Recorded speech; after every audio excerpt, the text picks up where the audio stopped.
નમસ્કાર ખેડૂત મિત્રો. તો આજે આપણે કોથમરી વિશે થોડીક વાત કરવાના છીએ.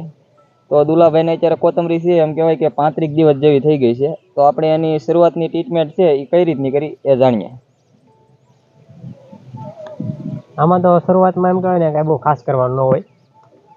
આ રોપનું પડવું હતું, આ રોપ કર્યો હોય કે નહીં, એ રોપના પડાની અંદર કોથમરી કરીને તો રોપની અંદર તો આપણે ખાતરો નાખેલા હોય, એટલે એની અંદર ખાતરો પડ્યા જ હોય અમુક ટકા. તો કોથમરી છે એને બહુ લાંબા ગાળાનો પાક નથી, એટલે બહુ જરૂરી ન પડે. અને એવું કાંઈ પાળવું ન કરવાનું હોય, પાણી રોપનું કેવું પડવું ન હોય, તો તમે બાયામાં કદાચ પાયાની અંદર સુપર આપી શકો અથવા ડીએપી થોડુંક આપી શકો, વીઘે 10 કિલો. અને બહુ કાંઈ ખાસ જરૂર ન હોય એવી ખાતરોની પાયાની અંદર. તો હવે આ કોથમરી છે એ આમ ઉગી જાય અને સાથે થોડું થોડું એમ કહેવાય કે ખડ છે એ નીકળતું હોય, તો એ કેટલા સમય એની દવા છે એ કેટલા સમય મારવાની ખડની દવા? કોથમરી છે ને 8 દિવસે નીકળતી હોય સાઈટા પછી. તો 6 દિવસે આપણે 2 પાન પાયા પછી 6 દિવસે છે ને આપણે રોપની અંદર કેમ લાંબા પાન ગોલ પાનની છાંટીએ, એમાંની અંદર એક સ્પ્રે મારી ગયો ને કોથમરી ઉગ્યા પહેલા, તો ખડ છે એ નીકળતું જ નથી. અને એકાદી વાર જેવું તેવું નીકળે તો પછી નદી નાખવાનું રહે.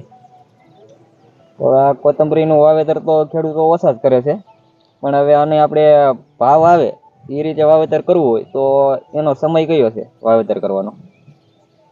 લીલી કોથમરીને એમ કહેવાય ને કે અત્યારે ખેતી બહુ થઈ રહી, ખેડૂત બધા કરે છે અને ભાવ સારા મળતા હોય તો કઈ રીતે મળે, તો આપણે ક્યારે વાવેતર કર્યું હોય તો એની વાત તમે કરીએ તો એમાં એવું છે કે આપણે 15 ઓગસ્ટથી 1 ઓગસ્ટ સુધીમાં જો આનું વાવેતર કરવામાં આવ્યું હોય ને, તો આપણે આના બજાર ભાવ છે ને 250 થી 300 રૂપિયા મળતા હોય છે કિલે.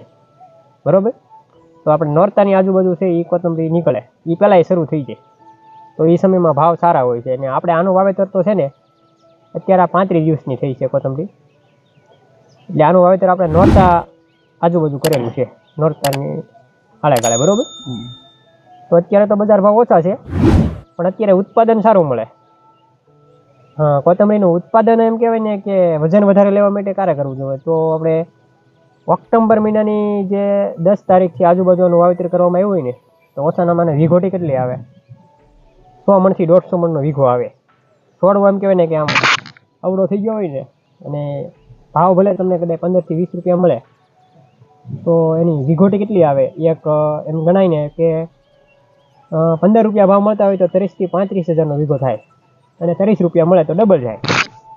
પછી આમાં દવા કે ખાતર કે એવું કઈનો છંટકાવ કરવાનો?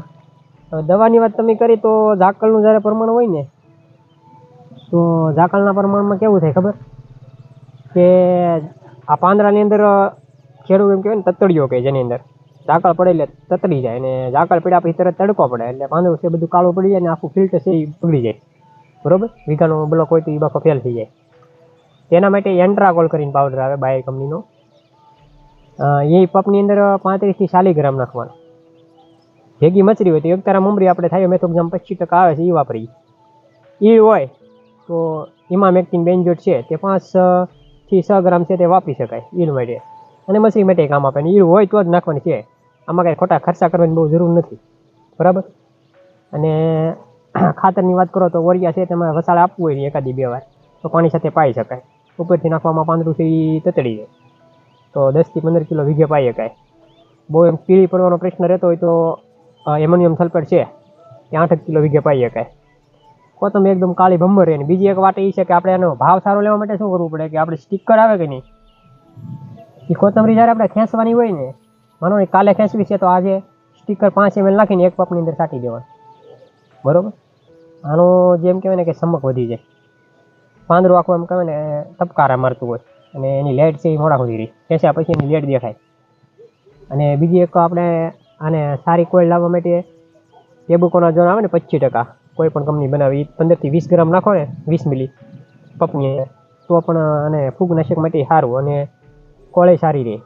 અને કોઈલ લાવવા માટે આપણે ફોર્સ 99 આવે વોલ્સકેમ કંપનીનું, અને એ નાખવું હોય તો એ 25 ml પપે નાખી શકાય, અને સારામાં સારું પરિણામ છે તે મળે. અને આ બધી દવા આપણે જે કીધી છે એ ડુંગળીની અંદર કામ આવે. આપણે ડુંગળીના વિડીયો બનાવીએ છીએ. ડુંગળીની અંદર અત્યારે શર્માનો એટેક દેખાય છે ઝાકળને લીધે, તો એની અંદર આપણે ટેબકોનો જન આવે 25%, એ તમે છંટકાવ કરો ને તો ડુંગળીની અંદર જે શર્મો દેખાય ને એ શર્મો ન દેખાય.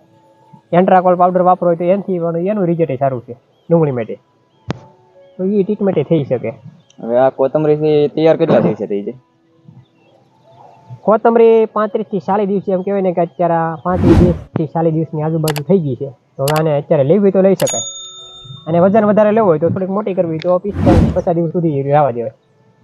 આપણને એમ લાગે કે ઝાકળનો પ્રશ્ન ઓછો છે તો આને મોટી થવા દેવાય, વજન સારું આવે, 100 મણની વિગોટી, 150 મણની વિગોટી એ રીતની આવતી હોય છે. અત્યારે જે વાવેતર થયેલું હોય એમાં આપણે વિગોટી વધારે, ઉત્પાદન વધારે મળે, ભાવ ઓછા મળે. આમાં એ પ્રમાણે થઈ રહી છે. હવે આનું બિયારણ સારું કયું આવે, કઈ કંપનીનું? બિયારણ તો અત્યારે ઘણી બધી કંપની બનાવે અને અમારે કેવું છે કે રાયસી કંપનીનું આવે કે નહીં એ વધારે કરીએ અને ડૉક્ટર આવે એ વધારે કરીએ. પાંદડા થોડાક મોટા હોય અને સારું આમ લેટવાળી હોય થોડીક. તો આ હતી કોથમરીની માહિતી.